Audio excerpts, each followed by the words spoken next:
Ay mga boss, sawa na ba kayo sa prito, paksiw at adobo? Tara, samahan niyo ko sa isang minuto. Magluluto tayo ng patatim na napakasarap, napaka-creamy at napaka-juicy. Napakasimple lang yung mga sangkap nito at sigurado blockbuster to sa mga birthdayhan, partihan, fiesta, Pasko at New Year na handaan. So tara, samahan niyo ako at magluluto tayo ng patatim.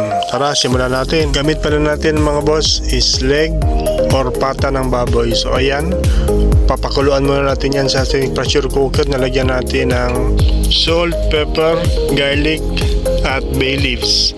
So ayan, imimix lang natin at tatakpan natin at papakuluan natin ng mga 30 to 45 minutes. Depende kung malambot na siya. So ayan, nilalagyan natin sa ating pressure cooker na Prestige, baka naman maka-sponsor ka. So ayan, natapos na rin yung 30 minutes. Tinignan natin yung ating pinakulo at ayan, napaka-lambot na. At maya igigisa natin to kasama yung ating sauce. Marami palang style sa pagluluto nito guys. Pwede siya prituhin bago siya gisahin or pwede rin siya i-pressure cooker. Itong ginawa ko is pressure cooker type. So ayan na guys, yan yung resulta ng ating pressure cooker na napakalambot na. At ito na yung ating sahog, sibuyas at bawang at magigisa tayo mamaya.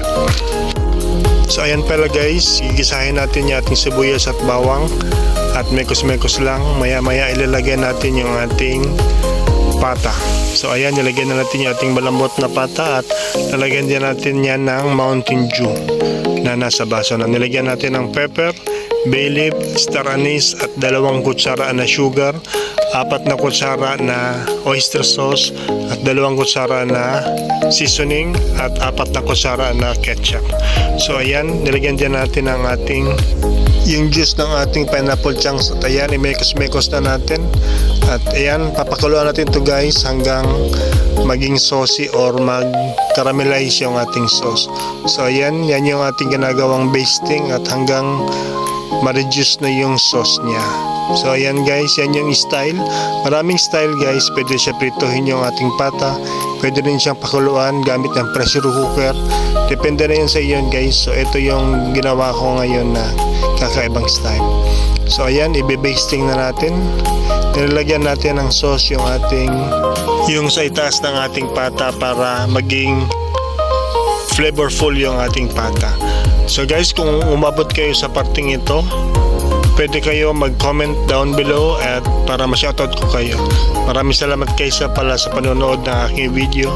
Naway na-entertain at meron kayong mga idea na naidagdag para sa pagluluto ng ating patatim. Depende pala guys sa inyong mga sahog kung saan kayo. So ayan na guys, na-reduce na yung ating sauce at ayan, luto na, ready na yung ating patatim na napakasarap. Please like, follow, share, and subscribe my video guys. At ayan, nilalagyan na natin ng ating napakasarap na sauce, yung ating patatim. Nilagyan pala natin yan ng pineapple slices. So ayan na guys, napakasarap, napakayami at napaka-delicious ng ating patatim. Pwede ito ihanda sa lahat ng okasyon. Pwede sa birthday, sa fiesta, sa Pasko, sa New Year, kahit na anong okasyon guys. Napakasarap nito at blockbuster talaga yung ating handaan kapag meron tayong inahandang ganito sa ating lamesa.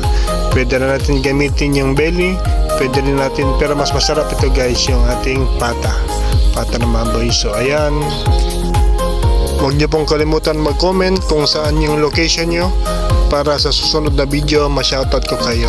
So ayan na guys, maraming salamat sa panonood. Hanggang sa susunod, bye bye, thank you very much, ingat lagi, God bless.